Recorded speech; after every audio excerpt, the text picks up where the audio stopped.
और कोई ग्रुप हम नहीं बनाए। अगर कहीं ग्रुप जरा सा भी बनने लग जाता है सहजयोग का तो उसको मैं तोड़ देती, और ऐसा तोड़ा है।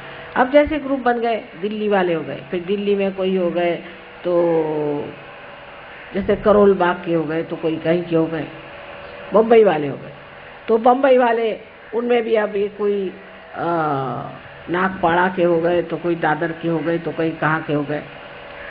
अब करते करके फिर आप ऐसी छोटी जगह में पहुंच जाएंगे जहां सिर्फ आप अकेले बैठे रहेंगे और आप कहेंगे कि सहयोगी कहाँ गायब हो। तो इसमें कोई सी भी चीज ग्रुप नहीं बना। जब इंसान में कैंसर सेट होता है तब वो ग्रुप बना के होता है।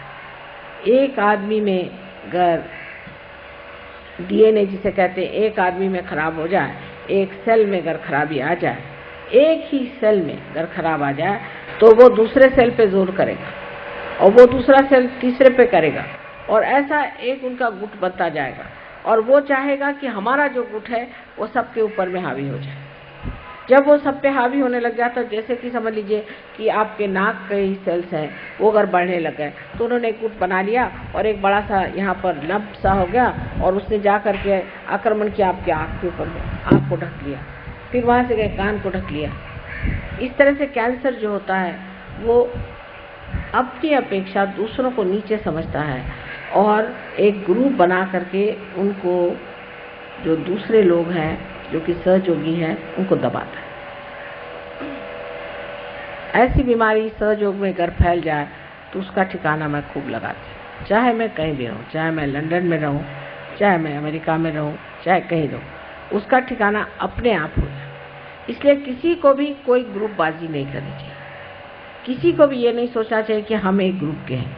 अगर 10 आदमी एक साथ रहते हैं और बार बार एक ही साथ 10 आदमी रहते हैं तो समझ लेना चाहिए कि ग्रुप बन रहा है। सहयोगियों को कभी भी एक साथ 10 आदमी हर समय नहीं रहना चाहिए। जब आज इनके साथ बैठे तो कल उनके साथ, कल उनके साथ तो उनके साथ। जैसे कि हमारे अंदर जो रक्त के छोटे छोटे पेशियां हैं जिनको हम सेल्स कहते हैं, वो अगर समझ लीजिए एक जगह बैठ गए और 10 सेल ने सोचा कि हम यहीं बैठ जाएं, तो उस आदमी की मृत्यु हो जाए, सहयोग की मृत्यु हो जाए।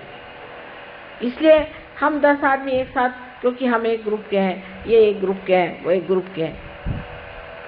रक्ताभिसरण जिसे कहते हैं कि ब्लड का जो सर्कुलेशन है वो हमारे अंदर ऐसे खुलेआम से होना चाहिए। तो कोई सा भी ग्रुप नहीं बनना चाहिए। जहाँ ग्रुप आपने देखा बन रहा है, उस ग्रुप को छोड़ के दूसरे ग्रुप पे चले जाए, उस ग्रुप को तोड़िए, उससे कहना चलो इस ग्रुप के साथ आ जाओ, फिर वो उसके साथ आ जाए। इस तरह से जब तक आप नहीं करेंगे तब तक आपकी कलेक्टिविटी में नेगेटिविटी बनती जाएगी। जैसे कि मैं कहती हूँ कि आपने अगर मथन करके और मक्खन निकाला, मक्खन के कण चारों तरफ है, उसमें एक बड़ा सा मक्खन का ढेला डालना पड़ता है, फिर उसके आसपास सारे जो हैं कण उसको जुटते जाते हैं। पर 4, 5, 6 कण मिलकर के अलग से अगर बैठ जाए तो जिसने मथा है वो कहता है जाने दीजिए, बेकार, ये तो मक्खन बेकार ही है, छोड़ दीजिए, जो बड़ा है उसको उठा लीजिए। तो सबको मिल मिल करके एक बड़ा सा मक्खन का जैसा स्वरूप है, इसी तरह से आपको भी एक बड़ा सा ग्रुप बनना चाहिए। करते करते फिर एक बड़े सागर में विलीन हो जाना चाहिए। तो एक बूंद को अगर आपको सागर में विलीन करना है तो आप 4-5 बूंद बना के सिर्फ बबूले बनाइएगा। जो भी इस तरह से कार्य करता है बबूला बना लेता है, और वो बबूले आप जानते हैं कि 2 मिनट के लिए आते हैं और नष्ट हो जाते हैं, अपने आप ही प्रकृति से ही होते हैं, उसको कोई करने की जरूरत नहीं। इसलिए कोई सा भी ग्रुप आपको बनाना नहीं है। सबके साथ एक जैसा मिलना जुलना, सबको एक साथ जाना, सबसे एक साथ प्रेम रखना और सबको एक साथ समझने की कोशिश करना चाहिए। एक दूसरों को किसी भी तरह से आपको क्रिटिसाइज कभी नहीं करना चाहिए। आप आपस में भाई बहन नहीं हैं, लेकिन आप मेरे शरीर के अंग प्रत्यंग हैं। अगर समझ लीजिए मेरी एक उंगली ने दूसरी उंगली को क्रिटिसाइज कर दिया तो क्या फायदा होगा? इससे तो नुकसान ही होने वाला। इसलिए ठीक यही है कि मनुष्य को, क्या हो गया, बैठ तो जाइए, इसलिए बहुत उचित यही बात है कि हम लोगों को ये सोचना चाहिए कि अब हम मनुष्य नहीं, हम अति मानव हैं, और अति मानव की जो स्थिति है उसमें हमें सब दूर घूम फिर करके और अपना चित्त परमात्मा की ओर रखना चाहिए। ये बड़ी भारी एक कठिनाई आ जाती है सहयोग में शुरुआत में, जबकि कलेक्टिविटी आदमी पता नहीं क्यों तोड़ देता है। ये भी एक आसुरी विद्या है जहाँ कलेक्टिविटी टूट जाती है। अब जैसे हम कहें कि बम्बई में ये काम कम है, पर दिल्ली में अब भी नहीं, और कलकत्ते का मुझे अभी मालूम नहीं हाल, लेकिन मैं यही कहूँगी कि ये बीमारियाँ फैलने मत दीजिए। आप लोग सब मेरे बेटे हैं और मेरी बेटियाँ हैं। आपस में कोई सा भी आप में अगर कोई मतभेद हो जाए तो उसमें कोई ऐसी बात नहीं है, लेकिन ये कि आपस में आप ग्रुपबाजी मत करें। फिर एक ग्रुप बन गया, फिर वो ग्रुप वाले कहेंगे साहब हमारे आदमी को आप सामने करिए, वो कहेगा हमारे आदमी को सामने करिए, और उसका फिर असर क्या आएगा आप देखते हैं कि ऐसे लोग सहयोग से परान्मुख हो जाते हैं, हट जाते हैं, उनका स्थान खत्म हो जाता है।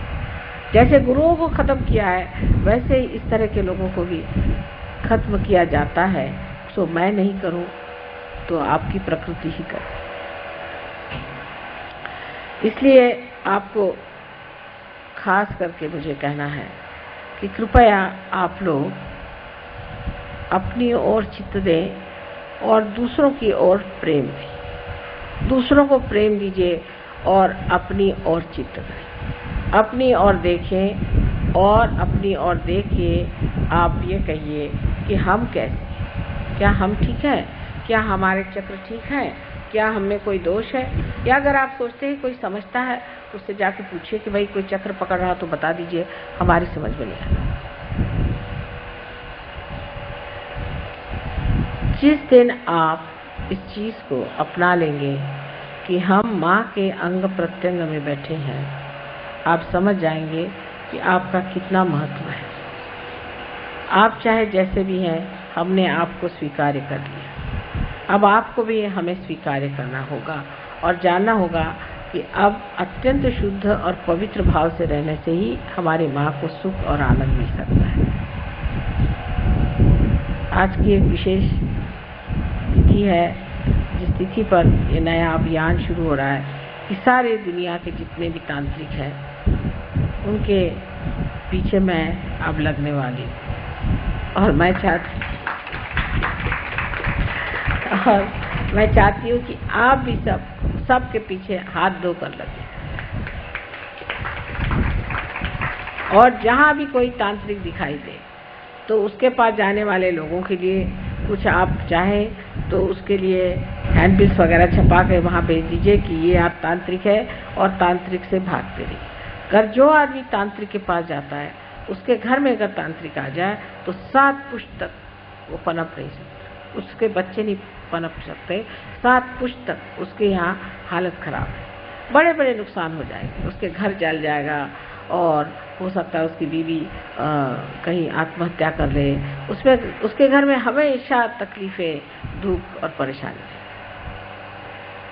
इसलिए ये जो अभियान है इसका आज का दिन भी ऐसा है कि इसे सब लोग मजाक में अप्रैल फूल का दिन कहते हैं। तो इनको बेवकूफ़ बना बना के ही पटका जाएगा, इनको बेवकूफ़ बना के और पटका जाएगा, क्योंकि ये अपने को बहुत अक्लमंद समझते हैं। तो इनकी जो बेवकूफ़ियाँ हैं उनका पूर्णतया उद्घाटन करना आप लोगों का कार्य है। आप सबके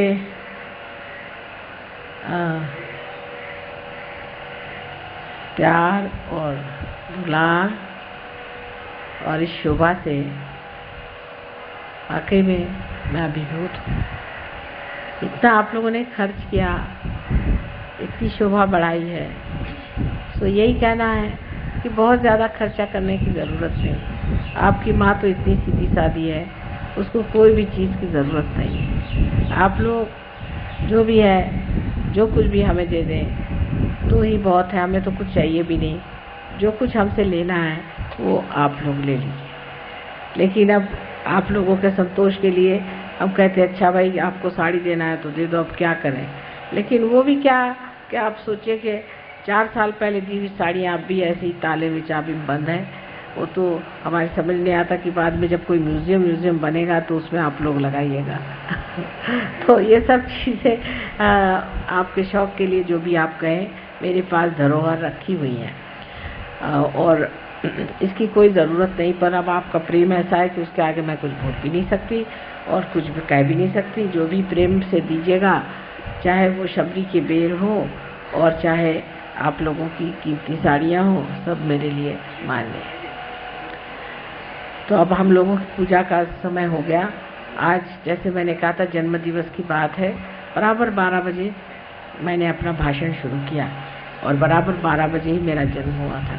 इसलिए इतना समय लग गया, फूलों में समय लग गया, इसमें कोई घबराने की बात नहीं, क्योंकि संजोग ऐसा है 12 ही बजे आज का जन्मदिन मनाने का था। तो इसमें सब चीज सब अपने समय पर ठीक ठाक बैठती है, तो इसमें किसी को भी कोई दोष नहीं मानना चाहिए।